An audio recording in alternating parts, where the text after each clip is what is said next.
साधुपुर नाम के गांव में सिंदूर नाम का एक लड़का रहता था। वह देखने में बहुत सुंदर था, लेकिन उसकी एक आदत खराब थी कि वह खाना खराब करता था। वह ज्यादा खाना लेकर खाना फेंक देता था। कुछ समय बाद उसकी शादी हो गई। वह घर जमाई बन गया।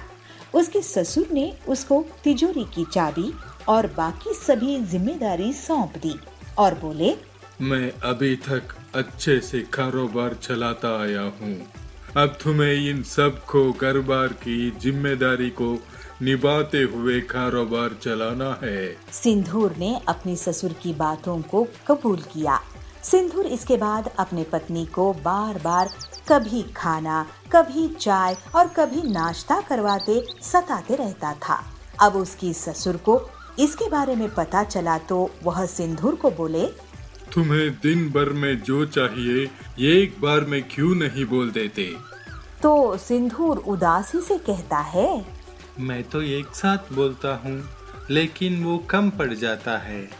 सिंदूर के ससुर ने इसके बाद पकाया हुआ खाना कहाँ जाता है इसकी पता लगाने के लिए रसोई में थोड़ी नजर रखनी शुरू कर दी। कुछ दिन रसोई में देखने पर उनको पता चला कि सिंदूर की मांग के अनुसार ज्यादा खाना बनता और वह पूरा न खाने की वजह से बहुत सारा खाना फ्रिज में पड़ा रहता था। इसको देख के चिंतित ससुर सिंदूर को खाने की अहमियत के बारे में सिखाने की ठान ली। एक दिन उन्होंने सिंदूर को बुलाकर कहा, हमारे पहले वाले नौकर के बच्चे की तबीयत ठीक नहीं है, मुझे वहाँ जाना है, क्या तुम भी चलोगे? सिंदूर भी अपने ससुर के साथ जाने के लिए तैयार हो गया। अपने नौकर की बस्ती में जाकर सिंदूर के ससुर ने कहा, मैं अभी रास्ता पूछ कर आता हूँ। इसके बाद सिंदूर वहीं खड़ा रहा। सिंदूर ने एक घर के अंदर झांक कर देखा तो एक छोटा बच्चा भूख के कारण रो रहा था। उसकी माँ ने अपने अनाज के सारे डिब्बे बर्तन देखे, लेकिन वो खाली थे। यह देखकर सिंदूर को रोना आ गया। कुछ देर बाद उसके ससुर आए और उसको अपने नौकर के घर लेकर गए। नौकर के घर जाने पर उसका लड़का बीमार लेटा हुआ था। जब सिंदूर के ससुर ने बीमारी का कारण पूछा तो नौकर ने कहा, ये घर से बचा हुआ भोजन लेकर खाया था, लेकिन उसको नहीं पता था कि वह खाना खराब था। उसको खा के बेटे की तबीयत खराब हो गई है। यह कहकर वह रोने लगा। कुछ देर के बाद सिंदूर और उसके ससुर अपने घर आ गए। घर आने पर सिंदूर अपनी ससुर के सामने हाथ जोड़कर क्षमा मांगते हुए आंख में पानी भर लेता है। जब उसकी ससुर ने कारण पूछा तो सिंदूर कहता है, मैं खाने को कितना बर्बाद करता था और किसी को खाने के लिए 2 वक्त की रोटी भी नहीं है। अब के बाद मैं खाने को कभी बर्बाद नहीं करूँगा। सिंदूर को खाने की कीमत महसूस होने पर उसके ससुर खुश हो जाते हैं और सिंदूर ससुर से कहता है, हमें अन्न को कभी भी बर्बाद नहीं करना चाहिए। इसके प्रायश्चित के लिए मैं अपनी हैसियत के हिसाब से हर दिन अन्नदान का बीड़ा उठाता हूँ। कहते हुए प्रसन्नता से अपने घर के पास के मंदिर जाके अन्नदान पे जुट जाता है। टुन्नू लोमड़ी चोर को पकड़कर उसको पुलिस के हवाले कर देते हैं। पिंकी, दादाजी मुझे माफ कर दो। तू क्यों माफी मांग रहा है? तूने क्या किया? इसलिए क्योंकि मैं रॉकी को जंगल में छोड़ आया था। पर पिंकी बंदरिया और कुन्नू सियार भाई बहन हैं। वो गांव में अपने मम्मी पापा और दादा दादी के साथ रहते हैं। एक दिन स्कूल में आते समय पिंकी बंदरिया की नजर कीचड़ में सने एक कुत्ते पर गई। वो बहुत छोटा था और रो रहा था। पिंकी को उस पर तरस आ गया, इसलिए वो उसके पास गई और अपनी बोतल का कच्चा पानी उसने उस पर डाला और उसे अपनी गोद में उठा लिया। पिंकी, छोड़ इसे, देखिए कितना गंदा है और कितनी बदबू आ रही है इसमें से। छी, छोड़ इसको। नहीं कुन्नू, मैं इसको नहीं छोड़ सकती। पता नहीं इसके माँ बाप कहाँ हैं और देखो तो बेचारा रो रहा है। मैं इसको अपने साथ लेकर चल रही हूँ, ठीक है ना? पिंकी उस कुत्ते को अपने साथ ले आती है और उसको खाना खिलाती है और उसे अपने पास लेटाकर टीवी भी दिखाती है। कुन्नू ये देख बहुत गुस्सा हो जाता है। पिंकी उतार इसको, ये हम दोनों का बेड है ना, तूने इसको कैसे बिठाया? उतार इसको अभी, कितना गंदा है ये, नाली में रहता है, उतार इसको। कुन्नू ये छोटा सा ही तो है, जरा सी जगह ले लेगा तो क्या हो जाएगा। कुन्नू अब और गुस्सा हो जाता है और मन ही मन सोचता है, इस कुत्ते की वजह से मेरी बहन मुझे पराया कर रही है और मेरी चीजें भी छीन कर इसे दे रही है। इसका तो कुछ करना होगा, नहीं तो ये धीरे धीरे मुझसे सब कुछ छीन लेगा। पिंकी उस कुत्ते का नाम रॉकी रखती है। रॉकी के परिवार के बाकी लोग भी रॉकी से बहुत प्यार करने लगते हैं, पर कुन्नू अभी भी उसे घर से निकालने की तरकीबें सोचता रहता है। एक दिन वो रॉकी की पूंछ में पटाखे जलाने ही वाला था कि तभी वहाँ उसकी माँ चुनमुन नीलगाय आ गई। कुन्नू, ये तुम क्या कर रहे हो? उस बच्चे की पूंछ पर पटाखे क्यों जला रहे हो? कोई तुम्हारे साथ ऐसा करेगा तो कैसा लगेगा? छोड़ो उसको, लाओ मुझे दो। चुनमुन से डांट खाने के बाद भी कुन्नू नहीं सुधरता और फिर एक दिन रॉकी के खाने में मिर्ची डाल देता है। रॉकी वो दूध पीता उससे पहले ही उसके दादा टुन्नू शेर वहाँ पहुँच गए। कुन्नू, ये दूध लाल क्यों है? क्या मिलाया है इसमें? कुन्नू घबरा जाता है। सच सच बोलो कुन्नू।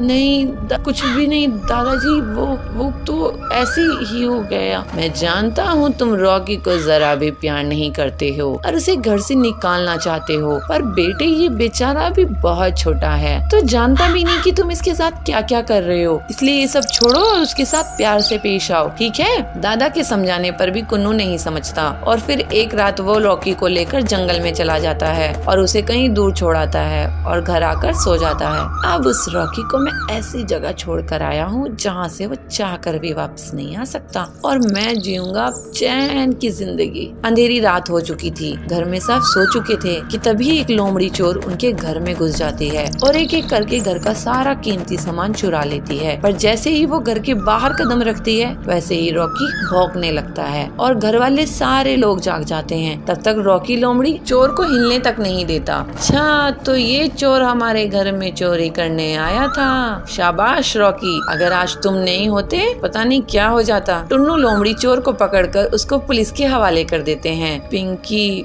दादाजी मुझे माफ कर दो। तू क्यों माफी मांग रहा है? तूने क्या किया? इसलिए क्योंकि मैं रॉकी को जंगल में छोड़ आया था, पर पता नहीं ये वापस कैसे आया।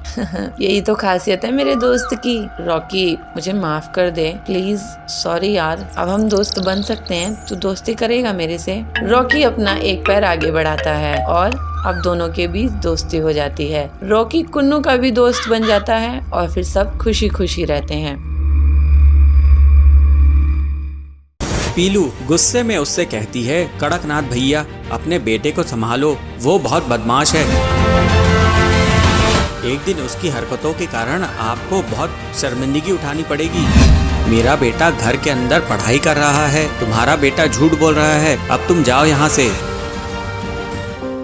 कान्हापुर जंगल में सभी पक्षी मिलजुल कर साथ रहा करते थे। उसी जंगल में कड़कनाथ कौवे का परिवार भी रहा करता था। उसका बेटा कालू कौवा बहुत ही शरारती था। उसने जंगल के सभी पक्षियों की नाक में दम कर रखा था। इस तरफ पीलू चिड़िया बहुत सालों बाद माँ बनी थी। उसके घर में खुशियों का माहौल था। एक दिन पीलू चिड़िया अपने पति बबलू से बातें कर रही थी। बबलू जी, बहुत सालों बाद हमें भगवान ने माँ बाप होने का सुख दिया है। हम अपने बच्चे को किसी प्रकार का कोई कष्ट होने नहीं देंगे। हाँ पीलू, तू बिल्कुल सही कह रही है। हम अपने बच्चे को बहुत अच्छा संस्कार देंगे जिससे वो बड़े होकर जरूरतमंदों की सेवा कर सके। हाँ जी, आप सही कह रहे हैं, लेकिन हमें एक बात का ध्यान रखना होगा कि ये कभी भी कालू कौवे से दोस्ती ना करे। आप तो जानते ही हैं कि कालू कौवा कैसे सभी पक्षियों को परेशान करता रहता है। दोनों पति पत्नी अक्सर अपने बच्चे के भविष्य को लेकर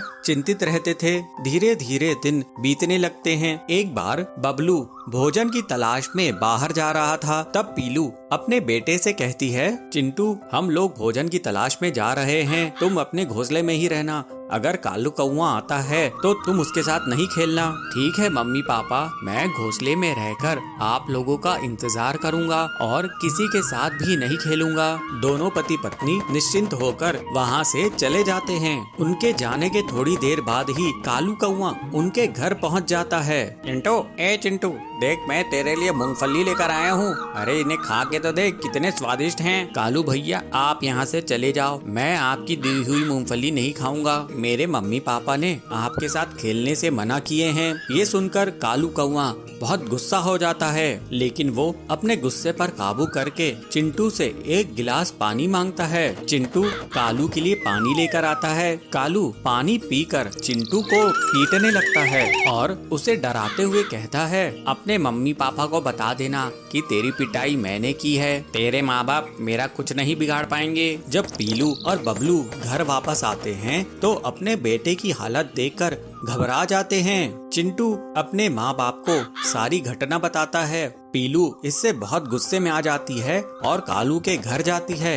उस समय कालू का पिता कड़कनाथ घोंसले के बाहर ही बैठा था। पीलू गुस्से में उससे कहती है, कड़कनाथ भैया अपने बेटे को संभालो, वो बहुत बदमाश है। उसने मेरे बेटे को बहुत बुरी तरह से पीट दिया है। एक दिन उसकी हरकतों के कारण आपको बहुत शर्मिंदगी उठानी पड़ेगी। पीलू की आवाज सुनकर सुंदरी कौवी घर से बाहर निकलती है और कहती है, पीलू जब से तुम माँ बनी हो तब से तुम बहुत घमंडी हो गई हो। मेरा बेटा घर के अंदर पढ़ाई कर रहा है, तुम्हारा बेटा झूठ बोल रहा है। अब तुम जाओ यहाँ से। मेरा बेटा बहुत सीधा साधा है, तुम मेरे बेटे की आइंदा से शिकायत नहीं करना। इस तरह से सुंदरी पीलू को डरा धमका देती है और वहाँ से भगा देती है। कुछ दिनों बाद कालू कौवा फिर से बदमाशी के लिए किसी को ढूंढ रहा होता है। थोड़ी दूर में वो देखता है कि जिगरबाज का बेटा अपने घोंसले में अकेला है। उसे अकेला देखकर कालू उसकी बहुत बुरी कदर पिटाई कर देता है। जब इस बात का पता बाज को चलता है तो वो अपने साथियों के साथ कालू कौवे के घर पर धावा बोल देता है और कालू कौवे की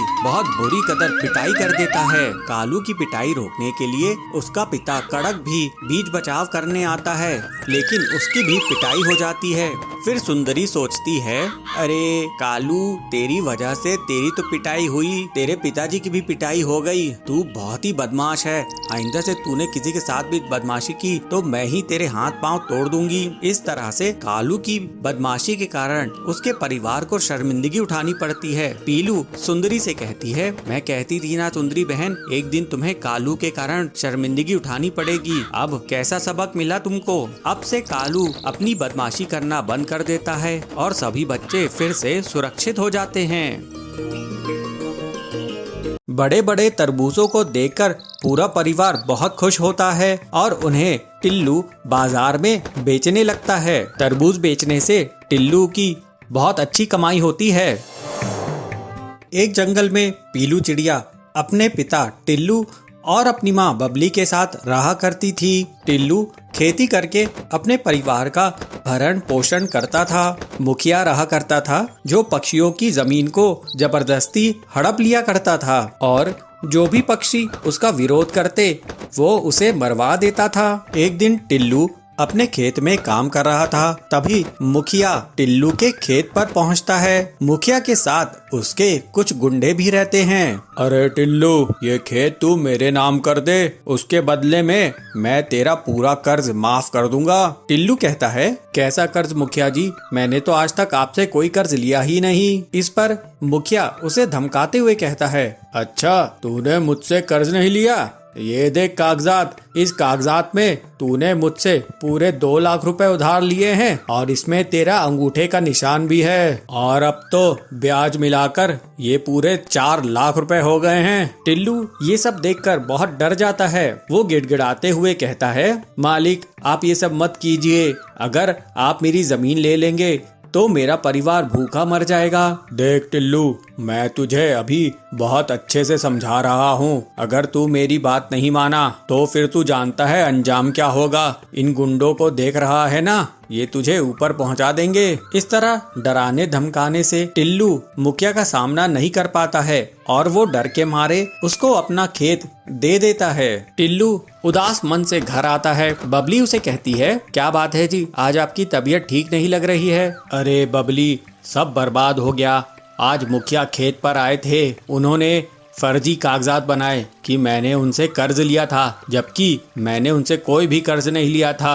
अब डरा धमकाकर उन्होंने मेरी जमीन हड़प ली है। पीलू अपने पिता से कहती है, पिताजी आप मेरे साथ मुखिया के घर चलिए, मैं उससे अपना खेत वापस लेके ही आऊंगी। फिर टिल्लू पीलू के साथ मुखिया के घर चला जाता है। पीलू गुस्से में मुखिया से कहती है, बदमाश मुखिया जी, आपकी हिम्मत कैसे हुई मेरे पिताजी से खेत हड़पने की? अब उसे तुरंत वापस कीजिए। मुखिया कहता है, अरे टिल्लू, तेरी बेटी तो बहुत सुंदर दिखती है, गुस्से में तो ये और भी अच्छी लगती है।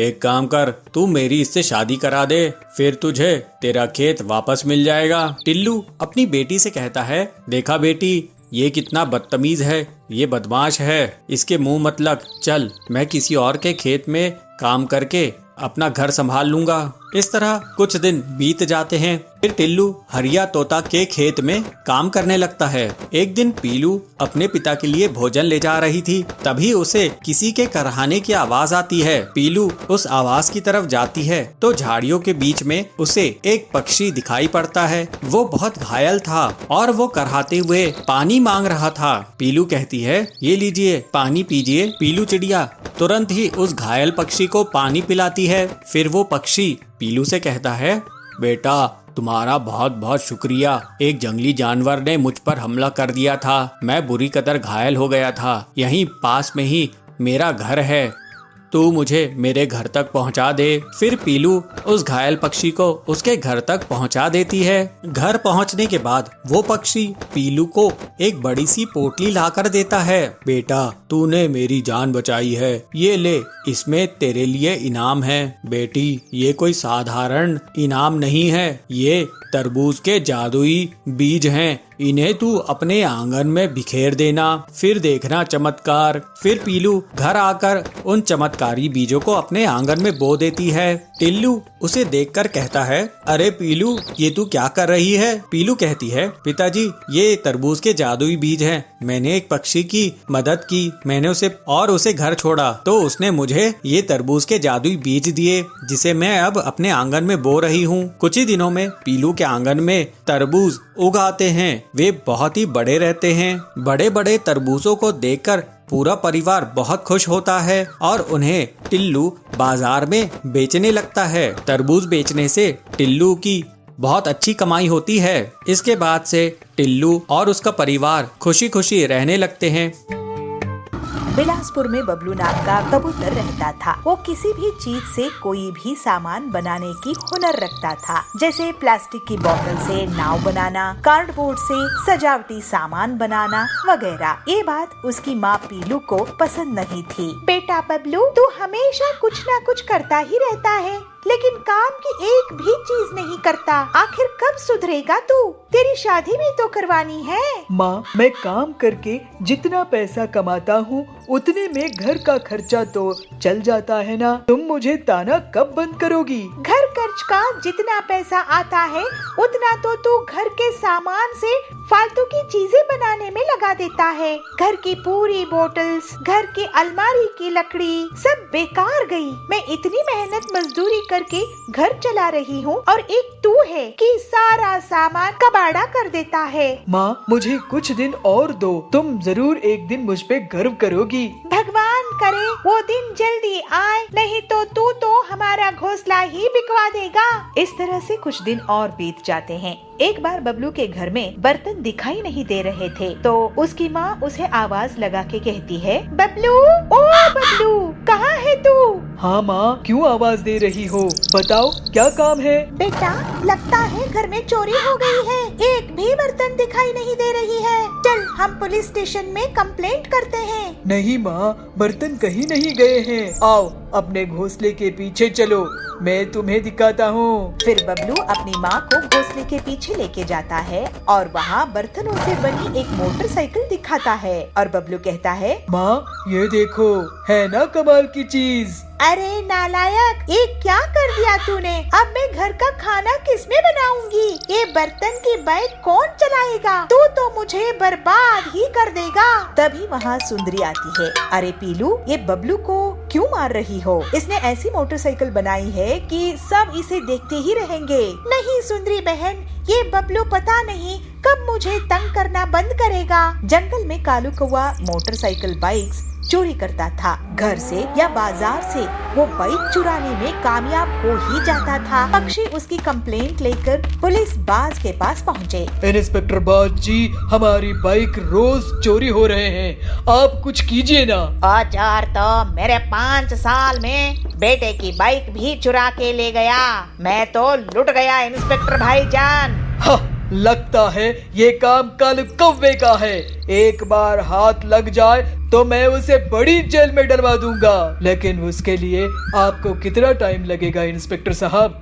इतने दिनों में तो वो सारे जंगल की बाइक्स चुरा लेगा और किसी के पास मोटरसाइकिल बाइक्स नहीं बचेंगे। हाँ, बंटी जी, कालू को जो कोई भी पकड़वाने में पुलिस की मदद करेगा, मैं उसे सरकार से 50,000 का इनाम दिलवाऊंगा। इस तरह से सभी वहाँ से चले जाते हैं। कालू ये सब दूर बैठकर सुन रहा था। ऐसा क्या, मुझ पर इनाम? अब मजा चखाऊंगा इन पुलिस वालों को। मैं इनकी ही बाइक चुरा के भाग जाऊंगा और इन्हें पता भी नहीं चलेगा।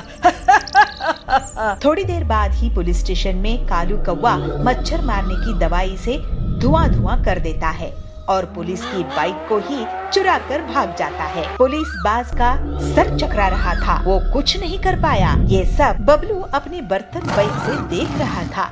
फिर वो तुरंत ही कालू कौवे का अपनी बर्तन बाइक से पीछा करने लगता है और जल्दी ही बबलू कालू की बाइक के पास पहुंच जाता है और उसे जोर से एक लात लगाता है। कालू की बाइक डगमगा जाती है और कालू जोर से गिर जाता है। बबलू अपनी बर्तन बाइक से कालू को पकड़ने में कामयाब होता है और फिर उसे पुलिस स्टेशन लेके आता है। अरे ये क्या, ये कौन सी नायाब बाइक है जिससे तूने मुझे पकड़ा है? ये मेरी स्पेशल बर्तन बाइक है। ऐसी बाइक तो मैंने पहले कभी नहीं देखा। और अब तुम ऐसी बाइक को क्या, कैसी भी बाइक को नहीं देख पाओगे, क्योंकि अब तुम जेल में पड़े रहोगे। फिर अगले दिन पूरे जंगल के सामने बबलू को पुलिस के द्वारा पूरे 50,000 का इनाम दिया जाता है। बबलू की माँ बहुत खुश होती है और कहती है, वाह बबलू, तूने तो मेरा नाम रोशन कर दिया बेटा। पूरे गांव में तेरी बर्तन बाइक अब फेमस हो गई है और तू भी। इस तरह से अब बबलू के अनोखे काम पूरे जंगल में प्रसिद्ध हो गए। उसके पास अब पैसे आने लगे और बबलू अपनी माँ पीलू के साथ हंसी खुशी रहने लगा।